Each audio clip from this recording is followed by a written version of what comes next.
अस्सलाम वालेकुम व्यूअर्स, कैसे हैं आप सब? आई होप आप सब ठीक होंगे। आई एम इरफान खान और आज हम डिस्कस करने वाले हैं जी डिप्टी अकाउंटेंट के पास पेपर्स को। इस वीडियो के अंदर हम बेसिकली 2012 से लेके 2019 तक के जो डिप्टी अकाउंटेंट के पास पेपर्स हुए हैं हम उनके क्वेश्चंस को थोड़ा सा ओवरव्यू करेंगे, ठीक है। क्योंकि अगर मैं वर्ड टू वर्ड सारे क्वेश्चंस को रीड करूँगा तो वीडियो 1 घंटे से भी ज़्यादा लंबी हो जाएगी, ठीक है, तो आप उसमें ज़्यादा बोर हो सकते हैं। लेकिन मैं आपको कुछ यहाँ पे पॉइंट्स बता देता हूँ कि आपने किस तरीके से इन क्वेश्चंस को याद करना है और इन क्वेश्चन से रिलेटेड जो फॉलोअप क्वेश्चंस होंगे वो आपने कैसे निकालने हैं, ठीक। अब जैसे फॉर एग्जांपल अब यहाँ पे लिखा हुआ है कि 1905 के अंदर बंगाल को पार्टीशन किसने किया था? लॉर्ड कर्जन ने। 1905 के बाद बहुत ज़्यादा ऐसे इवेंट्स हैं जो हुए थे। उसके अंदर मैं अगर आपको बताऊँ 1906 के अंदर मुस्लिम लीग बनी थी, 1909 के अंदर जो है मिंटो मॉडल रिफॉर्म्स हुई थी, 1913 के अंदर फिर मोहम्मद अली जिन्ना ने मुस्लिम लीग को ज्वाइन किया था, ठीक है, और उसी साल कानपुर का वाक़या भी हुआ था। फिर 1914 के अंदर पहली जंग अजीम का आगाज हुआ था। तो इसी तरीके से आपने इन क्वेश्चंस को देखते हुए कुछ फॉलोअप क्वेश्चन जो है वो बनाने हैं। अब इसी के साथ हम थोड़ा सा आगे मूव करते हैं। अच्छा, अब यहाँ पे एक पॉइंट और है, यहाँ पे देख लें ये वाला 1950 कॉन्स्टिट्यूशन जो है इसके मुताल्लिक अब यहाँ पे एक क्वेश्चन पूछा था, कब हुआ मार्शल लॉ जो है कौन सी डेट को लगा था? वो है 7 अक्टूबर 1958। अच्छा, अब अगर यहाँ पे मैं आपको बताऊं कि इस कॉन्स्टिट्यूशन से रिलेटेड कौन कौन से क्वेश्चन बन सकते हैं, तो उसके अंदर ये हो सकता है कि 1956 का कॉन्स्टिट्यूशन स्टार्ट कब हुआ था, एंड कब हुआ, किसने एंड किया, कितने साल ये नाफिज रहा। फिर 1962 का जो कॉन्स्टिट्यूशन था वो कब स्टार्ट हुआ और एंड कब हुआ, किसने मार्शल लॉ लगा के उसको एंड किया। फिर 1973 के कॉन्स्टिट्यूशन की बात करें तो वो कब स्टार्ट हुआ और उसके अंदर अमेंडमेंट्स कितनी हो चुकी हैं। तो ये सारे पॉइंट्स कॉन्स्टिट्यूशन के हवाले से फॉलोअप क्वेश्चन है कि आप इनको एक दफा से जो है वो ओवरव्यू कर लें। इनको आपने लाजमी देख के इनसे रिलेटेड जो फॉलोअप क्वेश्चन बनते हैं वो आपने लाजमी बनाने हैं। ये क्वेश्चन का आंसर आपने मुझे कमेंट सेक्शन में देना है कि Ayub Khan handed over power to general Yahya, कि अयूब खान ने पावर थी वो जनरल याहिया खान को कौन सी डेट में दी थी? इसका आंसर आपने मुझे कमेंट सेक्शन में बताना है। हम चलते हैं जी आप अगले पेज पे, पेज नंबर 2। इसके अंदर ये कुछ इम्पोर्टेंट पास्ट पेपर्स MCQs हैं, इनको आप देख लें। और इससे रिलेटेड मैंने आपको पहले भी बताया है आपने फॉलोअप क्वेश्चन बनाने हैं। फॉलोअप अगर आप जो है वो बना लेते हो तो आप PPSC के अंदर आसानी से अपना मेरिट बना सकते हो। अच्छा, अब उसके बाद मैं आपको बताता हूँ 3 मिस्टेक जो 90% लोग जो है वो करते हैं। सबसे पहली मिस्टेक ये होती है उनकी कि वो अपना टाइम वेस्ट कर देते हैं मोस्ट ऑफ टफ क्वेश्चन पे, ठीक। जो अगर PPSC के अंदर फॉर एग्जांपल अब आपको भी पता है 100 MCQs होते हैं, अब उसमें कुछ ज्यादातर ऐसे भी MCQs होंगे ना जो आपको बिल्कुल ही नहीं आ रहे, तो आपने उन पे टाइम जो है वो अपना ज़ाया नहीं करना। अगर आप उन पे अपना टाइम ज़ाया कर देते हो तो आपने बाकी MCQs को कब सॉल्व करना है? कैंडिडेट जो है वो नेगेटिव मार्किंग इग्नोर कर देते हैं, वो कहते हैं यार अब आए तो हैं, हम पूरा ही पर है इसको अटेम्प्ट करके ही जाएंगे, ठीक। ऐसा नहीं होता।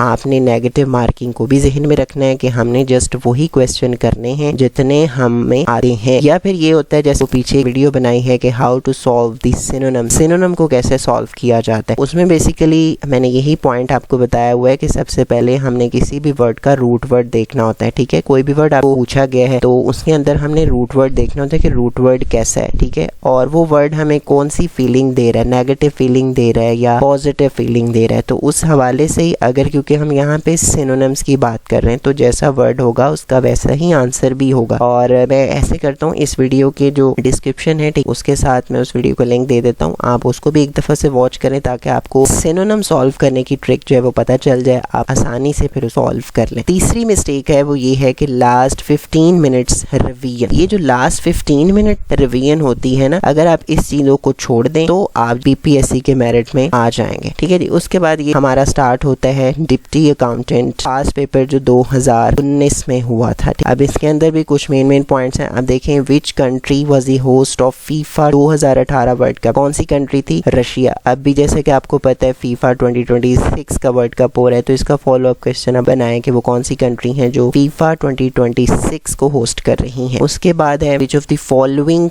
Countries is not a member of SAARC. अब यहाँ पे उन्होंने क्वेश्चन पूछा हुआ था पेपर में तो उसका आंसर तो म्यांमार बनता है, लेकिन आपने यहाँ पे देखना है अब इसका फॉलोअप क्या हो सकता है कि सार्क के टोटल मेंबर्स कितने हैं, कौन कौन से हैं, ये सारी चीजें अब आपने इसका फॉलो बनाना है। उसके बाद है of the following continent has the lowest natural population growth rate? कौन सा कॉन्टिनेंट है जिसकी lowest natural population growth rate है? That is Europe. इसी तरीके से ये बाकी कुछ क्वेश्चंस हैं, इनको आप नोट फरमा लें। उसके बाद आगे हम चलते हैं जी। अब यहाँ पे देखें एक मोस्ट इंपॉर्टेंट लिखा हुआ है the Muslim country was largest in population is Indonesia. वो कौन सी मुस्लिम कंट्री है जिसकी पॉपुलेशन बहुत ज़्यादा है? वो है इंडोनेशिया। अब इसका फॉलोअप क्वेश्चन क्या बनेगा? और भी मुस्लिम कंट्रीज हैं, उनका एरिया देखें, कौन सी ऐसी कंट्री है जिसकी पॉपुलेशन बहुत कम है, ठीक है। इस हवाले से आपने अपने कुछ क्वेश्चन जो है वो बनाने हैं। अच्छा, अब यहाँ पे देखें, ये एक और लिखा है is largest dam of Pakistan. Pakistan का जो लार्जेस्ट डैम है वो तरबेला डैम है। और अगर मैं आपसे क्वेश्चन करूं कि पाकिस्तान का हाईएस्ट डैम कौन सा है, तो उसका आंसर आप मुझे कमेंट सेक्शन में बता सकते हैं। Which was the first country who recognise Pakistan after its independence, ठीक है। कौन सी कंट्री है जिसने पाकिस्तान को एक्सेप्ट किया था? वो है ईरान। इसका फॉलोअप बनता है कि एक और भी कंट्री है जिसने पाकिस्तान को एक्सेप्ट करने से इनकार कर दिया था, उसका भी आपने अपने जहन में रखना है। इसके अलावा ये बाकी आप यहाँ पे कुछ क्वेश्चंस देख सकते हैं,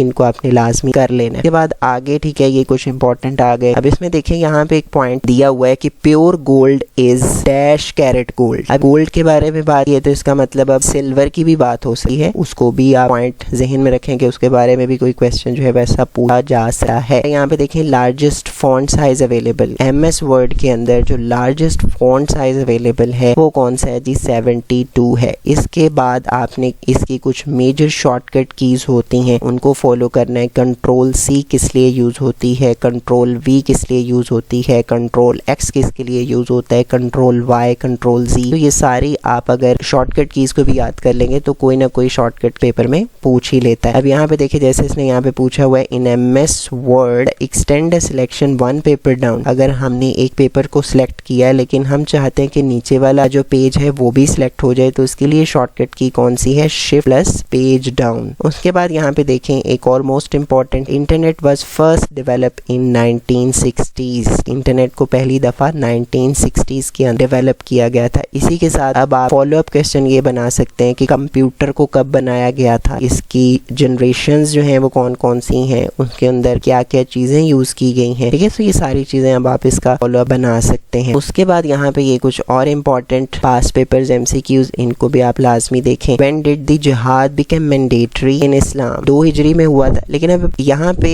इसको ही अब आप लोगों ने याद नहीं करना, बल्कि इससे रिलेटेड और भी इस्लामिक हिस्ट्री है, उसको आप लाजमी रिवाइज करें। अगर आपने उन चीजों को रिवाइज ना किया ना तो ज्यादा मसला हो सकता है। ज्यादा मसला से मुराद ये होता है कि हम लोग ये सोच रहे होते हैं कि यार इससे रिलेटेड जो है वो पॉइंट आ सकते हैं, लेकिन ऐसे नहीं आता। अब आपने अगर इस्लामिक स्टडी की अहम वाक़यात है उसको स्टार्ट करना है तो आपने सबसे पहले मिसाके मदीना से स्टार्ट करना है, ठीक है। मिसाके मदीना 1 हिजरी में हुई थी। मवाख़ात जो भाईचारे का रिश्ता है वो भी 1 हिजरी में, ठीक है। अजान भी 1 हिजरी में, नमाज जुमा भी 1 हिजरी में, ग़ज़वा बदर 2 हिजरी में, ज़कात भी 2 हिजरी में, रोज़े भी 2 हिजरी में, जिहाद वो भी 2 हिजरी में, सदका इफ्तर जो है वो भी 2 हिजरी में, नमाज ईदैन भी 2 हिजरी में, ग़ज़वा उहद 3 हिजरी में, विरासत के अहकाम जो है वो 3 हिजरी में, यतीमों के हकूक भी 3 हिजरी में। इसी हवाले से आपने स्टार्ट करना है, ठीक। और तकरीबन कोई 38 हिजरी तक इसके कुछ इंपॉर्टेंट वाक़यात बनते हैं, उनको आपने लाजमी से कर लेना है, ठीक है। कुछ क्वेश्चन जो है वो रह गए थे तो ये यहाँ पे ऐड किए गए हैं। Which one is the capital city of Nepal? Nepal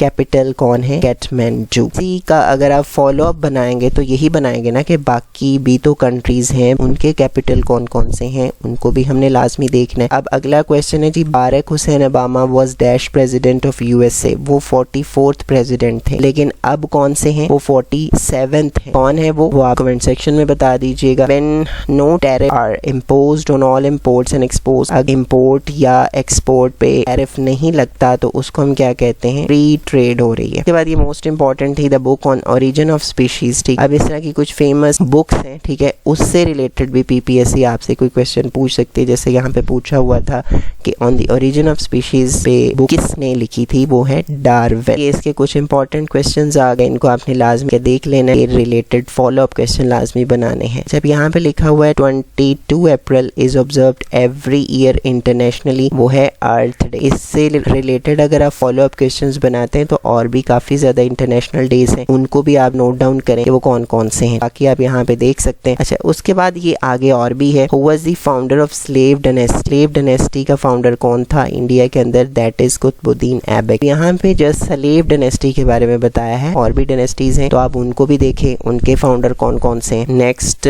Cripps proposal के बारे में लिखा हुआ है। क्रिप्स प्रपोजल कौन से साल प्रेजेंट किया गया था? 1942 के अंदर। अब इसके हवाले से मैं आपको ऊपर भी बता के आया हूँ कि 1905 से स्टार्ट करके 1947 तक कुछ मेजर इवेंट्स हैं, उनको आप एक पेज पे लिख लें ताकि आपको आसानी से याद रह जाएगा। राउंड टेबल कॉन्फ्रेंस कौन से ब्रिटिश प्राइम मिनिस्टर्स ने कन्वे की थी? That is Ramsay MacDonald. Sardar Abdul Rab Nishtar was governor of. Sardar Abdul Rab Nishtar वो कौन से प्रोविंस के गवर्नर थे? That is Punjab. अब उसके बाद ये कुछ इंपॉर्टेंट और भी पास पेपर्स MCQs हैं, इनको भी आप नोट डाउन कर ले। और इससे रिलेटेड जितने भी फॉलोअप क्वेश्चंस बनते हैं, मैं बार बार इसलिए कह रहा हूँ क्योंकि फॉलोअप क्वेश्चंस बनाएंगे तो ही आपको ज़्यादा बेनिफिट होगा। अगर आप फॉलोअप क्वेश्चंस नहीं बनाते, बात ज़हन नशीन कर लें कि हम BPSC के पेपर को क्लियर नहीं कर सकते, क्योंकि यहाँ पे जो हमारा एक पैटर्न बना हुआ है वो यही है कि यार जो हमारे पास पेपर्स आते हैं ना, उनको अब उठा लो, उन्हीं को याद करना शुरू कर दो, रट्टा लगा लो या जो मर्जी कर लो, लेकिन रट्टा सिस्टम नहीं करना। अगर आप रट्टा सिस्टम करते हैं तो आप जस्ट इन्हीं पॉइंट तक ही रहोगे, बाकी आपका नॉलेज इंक्रीज नहीं होगा। नॉलेज इंक्रीज से मुराद तो यही होता है ना कि अगर हमारे पास एक क्वेश्चन है, अब अगर हम उसको देख के अपने फॉलोअप क्वेश्चन नहीं बना पा रहे तो इसका मतलब ये है कि हमारे पास जो हमें क्वेश्चन दिखाया गया था, हमारे पास तो जस्ट उसका नॉलेज है। अगर उससे रिलेटेड कुछ और फॉलोअप क्वेश्चंस बन रहे हैं, उसका हमें पता ही नहीं है। ऐसा नहीं होना चाहिए। जो क्वेश्चन आपको बेसिकली PPSC के थ्रू या PPSC के पास पेपर्स के थ्रू या और भी बहुत ज़्यादा एग्जाम्स हुए हैं, उनसे अगर आप आइडिया लेना चाहते हैं तो आइडिया लाजमी लें। लेकिन आइडिया लेने का मतलब ये नहीं है कि आप जस्ट उन्हीं को याद करते रहें, लेकिन उनसे रिलेटेड फॉलोअप क्वेश्चंस लाजमी बनाएं और इंशाल्लाह आप जो मेरिट का हिस्सा लाजमी बन जाएंगे। ठीक है, अब ये तकरीबन हमारे को लास्ट 1-2 पेज रह गए हैं, इनको आप रिव्यू करें। मैंने ज़्यादा एक पॉइंट पे फोकस इसलिए नहीं दिया क्योंकि लंबी वीडियो बन जाएगी, लेकिन मेरा ये पॉइंट था कि मैं आपको ये बताऊं कि बेसिकली पास पेपर्स होते हैं, उसका मतलब ये नहीं है कि हम इसको याद कर लें, इसका रट्टा लगा लें, इसी में से पेपर आएंगे। ऐसा नहीं होता, बल्कि ये एक आइडिया होता है हमारे लिए कि इस तरीके का क्वेश्चन आ सकता है और इस ही क्वेश्चन को देखते हुए आपने फॉलो अप क्वेश्चन बनाने हैं। अगर आप वो फॉलो अप क्वेश्चंस बना लेते हो तो आप APSC के एग्जाम में बहुत ही अच्छे नंबर हासिल करके अपना मेरिट में नाम बना सकते हो। तो यहाँ तक थे हमारा डिप्टी अकाउंटेंट के पास पेपर्स। आई होप आपको वीडियो अच्छी लगी है। वीडियो अच्छी लगी हो तो लाइक लाजमी कीजिएगा। Thank you so much for watching. Allah Hafiz.